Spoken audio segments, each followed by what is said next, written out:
नासे रोग हरे सब पीरा, जपत निरंतर हनुमत बीरा। अर्थात हे वीर हनुमान जी, आपका निरंतर जाप करने से सब रोग चले जाते हैं और सब पीड़ा मिट जाती है। जय सीताराम, जय हनुमान दादा के भक्तों। मेरा नाम विश्वजीत है। मेरे और आप सभी के इस चैनल हनुमान दादा की भक्ति की शक्ति में आप सभी का स्वागत करता हूं। आज मैं एक भक्त से जुड़ी सच्ची घटना आप लोग को सुनाने वाला हूं। तो आज हम जानेंगे कैसे इस घोर कलयुग में श्री हनुमान दादा ने अपने भक्त के पिता को कैंसर जैसे बड़े बीमारी से बचाया, जिसे सुनकर आपका भी बढ़ेगा विश्वास हमारे प्यारे श्री हनुमान जी के प्रति। और हाँ दोस्तों, अगर आप हनुमान जी से जुड़े सच्चे अनुभव, सच्ची घटना सुनना चाहते हैं तो वीडियो को लाइक करें, चैनल को सब्सक्राइब करें और बेल आइकन को दबा दें और वीडियो को शेयर भी करिएगा, ताकि ज़्यादा से ज़्यादा लोगों के पास हम श्री हनुमान जी की महिमा को पहुंचा सकें। तो आप लोगों से रिक्वेस्ट करता हूं कि आखिर तक इस वीडियो को जरूर देखिएगा। और हाँ दोस्तों, आप लोग के पास भी श्री हनुमान दादा से जुड़े सच्चे अनुभव, सच्ची घटना हो तो आप मुझे ईमेल कर सकते हैं। मेरा ईमेल ID vk856972@gmail.com है। शेयर जरूर करें। तो आइए जानते हैं क्या हुआ था इस भक्त के साथ। जय सीताराम, जय हनुमान जी के भक्तों। मैं अपना नाम गुप्त रखना चाहती हूँ। मैंने आपके चैनल में श्री हनुमान जी के चमत्कार से जुड़े बहुत सारे वीडियोस देखे हैं। मैं बनारस की रहने वाली हूँ। मेरे जीवन में श्री हनुमान जी ने ऐसे ऐसे चमत्कार दिखाए हैं कि मैं क्या बताऊं। सोचती थी कि श्री हनुमान जी को बस प्रेम और भक्ति चाहिए। मेरे घर में मेरी मम्मी बचपन से ही सुंदरकांड का पाठ करती थी। फिर उनकी सेहत ठीक ना होने के कारण उनसे नहीं हो पाता था। फिर पापा ने पाठ करना शुरू किया। हम बड़े हुए तब तक हमें भी उनके चमत्कारों के बारे में नहीं पता था। बस इतना पता था कि कुछ भी परेशानी होती तो मम्मी कहती थी उनको याद करना, सब ठीक होगा। करीब 2 महीने से मेरे पापा को सर में दर्द हो रहा था। एक दिन अचानक मेरे पापा के सर का दर्द बढ़ गया और करीब 2 महीने बाद मेरी छोटी दीदी की शादी होने वाली थी। मेरे पापा की तबीयत बिगड़ने लगी। मैं उस वक्त बेंगलोर में पढ़ती थी और कॉलेज से मुझे शादी के 3 दिन पहले शादी अटेंड करने की परमिशन मिली। पापा को सबने कहा कि एक बार आप डॉक्टर को दिखाओ, पर शादी के चक्कर में वे दिखाते नहीं थे। उन्हें लगा कि नॉर्मल पेन है सर में। जब मैं घर पहुंची और मुझे जब पापा के सर के दर्द के बारे में पता चला तो मैं उन्हें जबरदस्ती हॉस्पिटल ले गई।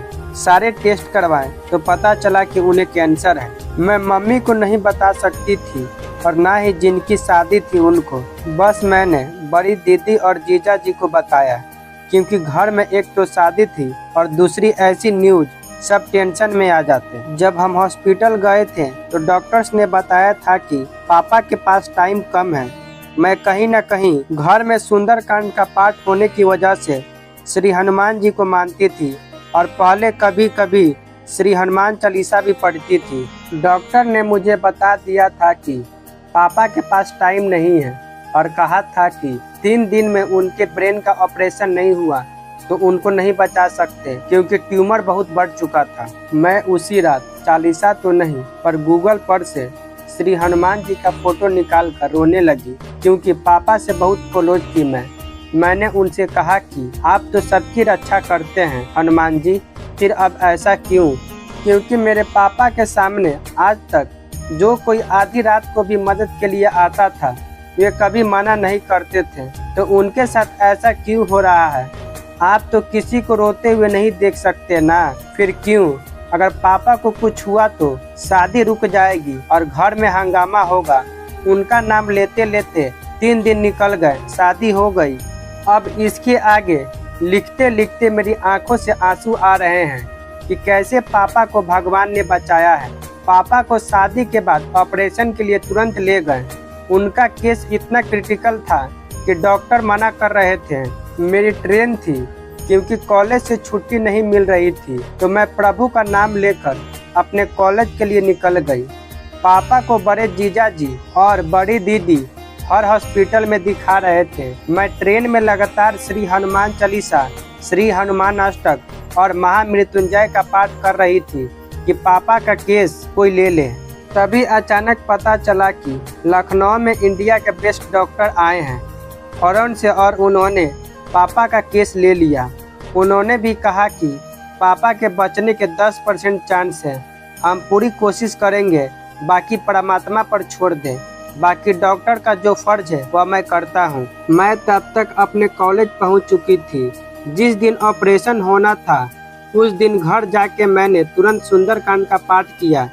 6 घंटे ऑपरेशन चला। किसी ने घर पे सुबह से कुछ नहीं खाया था और शाम के 6 बज चुके थे। मैंने सुंदरकांड का पाठ पूरा किया और पता चला कि पापा का ऑपरेशन सक्सेसफुल हो गया है।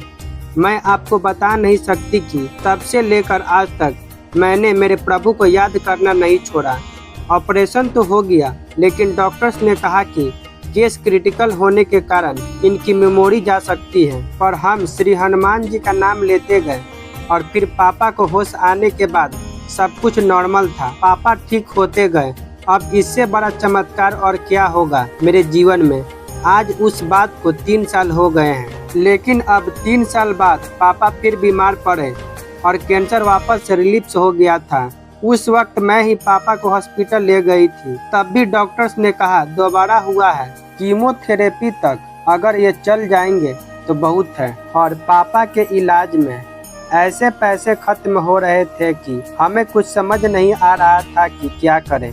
पर मैं हर रोज श्री हनुमान चालीसा का पाठ करती गई, श्री हनुमान अष्टक भी पढ़ती गई और कीमोथेरेपी की ट्रीटमेंट खत्म हो गई और पापा नॉर्मल हो गए। फिर उनको डॉक्टर ने आराम करने घर भेज दिया। पर अचानक पापा को इन्फेक्शन हो गया और पापा का बीपी लो हो गया। तब आधी रात को हॉस्पिटल के आईसीयू में पापा को भर्ती करना पड़ा। फिर मुझे श्री हनुमान जी याद आए। उस दिन डॉक्टर्स ने कहा था कि पापा को कुछ भी हो सकता है।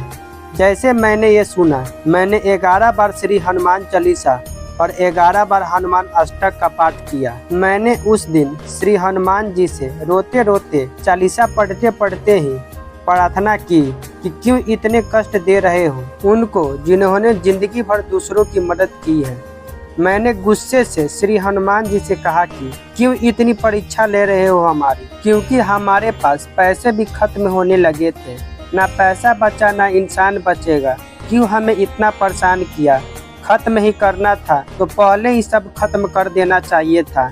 और रोने लगी। सुबह सुबह उठते ही पता चला कि पापा की तबीयत में सुधार होने लगा है और इन्फेक्शन का कारण भी पता चल गया है। पापा ठीक होने लगे हैं। फिर दूसरे दिन से तबीयत ठीक होने की वजह से डॉक्टर ने कहा कि आप इनको घर ले जा सकते हैं। अब ये बिल्कुल ठीक हैं, क्योंकि अब मुझे यकीन हो गया है कि श्री हनुमान जी को बस साफ मन से याद करो। वे आपको रोते हुए नहीं देख सकते।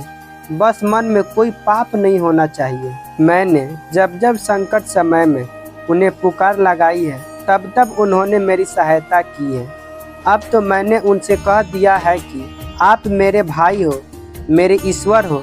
अगर मैं भूल जाऊं तो मुझे राह दिखाना प्रभु। तो भक्तों, श्री हनुमान दादा की कृपा और महिमा को बयां करना असंभव है। आपने तो देखा ही श्री हनुमान दादा की भक्ति में कितनी शक्ति है। और एक सत्य घटना है जहां श्री हनुमान दादा ने साक्षात रूप से असंभव को संभव किया। तो ऐसे ही हमारे हनुमान दादा जो भक्त की थोड़ी सी भक्ति से ही प्रसन्न हो जाते हैं। तो मिलेंगे और एक हनुमान दादा से जुड़ी सच्ची घटना के साथ। तो जय सीताराम, जय हनुमान दादा।